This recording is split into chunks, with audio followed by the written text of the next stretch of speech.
নমস্কার বন্ধুরা, আমি পৃথা গাঙ্গুলি নিয়োগী আর তোমাদের সকলকে জানাই আমার চ্যানেলে স্বাগত। বন্ধুরা, আজকে আমি কিন্তু একটা বিশেষ ভিডিও নিয়ে তোমাদের সামনে এসেছি। আজ আমি বলবো কথা বলার 10টি বদ অভ্যেসের কথা, যে অভ্যেসগুলো ত্যাগ করতে না পারলে তোমরা যে কোনো মুহূর্তে অন্য কারোর কাছে স্মার্ট থেকে আনস্মার্ট তকমা পেয়ে যাবে। তো বন্ধুরা, চলো বেশি দেরি না করে চলে যাই ভিডিওর মূল বিষয়বস্তুতে। প্রথমেই যেটা বলবো সেটা হলো চোখে চোখ না রেখে কথা বলা। আমাদের মধ্যে অনেকেই আছি যারা আমরা ওপরের দিকে তাকিয়ে বা নিচের দিকে তাকিয়ে বা এপাশ ওপাশ দেখতে দেখতে অন্যমনস্ক হয়ে আমরা অন্য কারোর সাথে কথা বলি। এইভাবে কথা বলাটা কিন্তু একটা খুব বাজে অভ্যেস। দ্বিতীয়ত বলবো চিবিয়ে চিবিয়ে কথা বলা, অর্থাৎ দাঁতটাকে ঠিকঠাক না খুলে ঠোঁটটা চেপে চেপে কেমন আছো, আমি তো ভালো আছি, চলো চলছে, এভাবে কথা বলাটা কিন্তু একটা ভীষণ বাজে হ্যাবিট। তো এই হ্যাবিটটাকে কিন্তু ত্যাগ করতে হবে। আর 3 নম্বরে যেটা বলবো সেটা হলো ফোন দেখতে দেখতে কথা বলা। আমাদের মধ্যে অনেকেই রয়েছি আমরা যারা ফোন এভাবে দেখতে দেখতে আমরা অন্য কারোর সাথে কথা বলছি। হ্যাঁ বল, শুনছি তো। হ্যাঁ, তারপর কি হলো? তো এটা কিন্তু একটা খুব বাজে স্বভাব। খেতে খেতে কথা বললে কিন্তু বিষম লেগে যাওয়ার একটা চান্স থাকে। আর শুধু বিষম লাগা নয়, খেতে খেতে কথা বললে সামনে যে মানুষটা আছে তার সাথেও কিন্তু একটা দুর্ব্যবহার করা হয়। অর্থাৎ তার কথা তুমি মন দিয়ে শুনছোও না, আর তুমি নিজেও ঠিকমতো কথা বলছো না। তাই যখন কোনো খাবার খাবে তখন কিন্তু কথা বলাটা অ্যাভয়েড করো। হয় খাবারটা মুখে দেওয়ার আগে বা খাবারটা খেয়ে ফেলার পরে কথাটা বলো। 5 নাম্বার, অতিরিক্ত হাত পা নাড়িয়ে কথা বলাটা কিন্তু বন্ধ করতে হবে। অনেকেই আছে যারা প্রচন্ড মাথাটাকে নাড়ায়, প্রচন্ড পা নাড়ায়, বা প্রচুর অ্যাক্টিভিটি করতে করতে পা নাড়িয়ে, হাত নাড়িয়ে, ঠোঁট মুখ বীভৎস পরিমাণে নাড়িয়ে কথা বলে। এই জিনিসটা কিন্তু একটা খুব বদ অভ্যেস। আর 6 নম্বরে আমি যেটা বলবো সেটা তো ঘরে ঘরের কাহিনী। অর্থাৎ ফোনে আমি একজনের সাথে কথা বলছি, বলতে বলতে তার সাথে কথা থামিয়ে দিয়ে আবার সামনে অর্থাৎ আমার ঘরে একজনের সাথে আমি কথা বলা শুরু করে দিলাম। তাহলে কি হলো? এট এ টাইম কিন্তু কখনো দুজনের সাথে কথা বলা যায় না।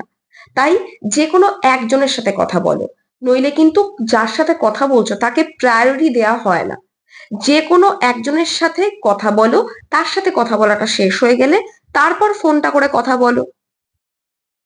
7 নম্বরে কিন্তু আমি একটা মজার জিনিস বলবো, অর্থাৎ এটা তোমরা অনেকেই দেখেছো। হুম, হ্যাঁ, হ্যাঁ সেটাই তো ভাবছিলাম। প্রচন্ড চুলকাতে চুলকাতে অনেকে কথা বলে, পা চুলকাচ্ছে, গা চুলকাচ্ছে, মাথা চুলকাচ্ছে। তো এটা খুব বাজে লাগে দেখতে বেসিক্যালি। তো এটা যদি তোমরা করো, তোমার সামনে যে শ্রোতা বন্ধু রয়েছে বা তুমি যাদের সামনে কথা বলছো তাদের তারা তোমাদেরকে কি ভাববে যে আরে ভাই কি আনস্মার্ট, হ্যাঁ কথা বলছে আর সারা গা হাত পা চুলকাচ্ছে। তো এটা বন্ধ করো বন্ধুরা। এখন যেটা বলবো অর্থাৎ 8 নম্বর পয়েন্ট যেটা, সেটা আমি করতাম। ঠিক আছে, ছোটবেলাতে আমি প্রচন্ড নখ খেতাম, আর নখ খেতে খেতে সামনের মানুষটার সাথে কথা বলতাম। কিন্তু তখন বুঝতে পারিনি যে এটা একটা অত্যন্ত বাজে হ্যাবিট। পরে আমি হ্যাবিটটাকে চেঞ্জ করে নিয়েছি। তাই তোমাদেরকেও বলছি, নখ খেতে খেতে সামনের মানুষটার সাথে কথা বলা একদম বন্ধ করে দাও। আর 9 নম্বরে আমি যেটা বলবো সেটা তো বাবা, যাদের ভয়েস বেশি তাদের একটা খুব বাজে হ্যাবিট, অর্থাৎ অতিরিক্ত জোরে কথা বলা। যে আমার সামনে একটা মানুষ রয়েছে তার সাথে তো আমি আস্তে কথা বললেও সে শুনতে পাবে, কিন্তু আমার যে স্বভাব জোরে কথা বলা, তাই না? আমি এত জোরে কথা বলছি যে সামনের মানুষটার মনে হচ্ছে আমি ঝগড়া করছি। তাই অতিরিক্ত জোরে কথা বলাটা বন্ধ করতে হবে। Finally, at last but not the least, যেটা তোমাদের পালন করতে হবে সেটা হলো অতিরিক্ত আস্তে কথা বলা। অর্থাৎ এত আস্তে কথা বলছো যে সামনের মানুষটা ঠিকমতো শুনতেই পাচ্ছে না, বা ফোনে ওপারে যার সাথে কথা বলছো তার কানে ঠিকমতো তোমার শব্দটা পৌঁছচ্ছেই না।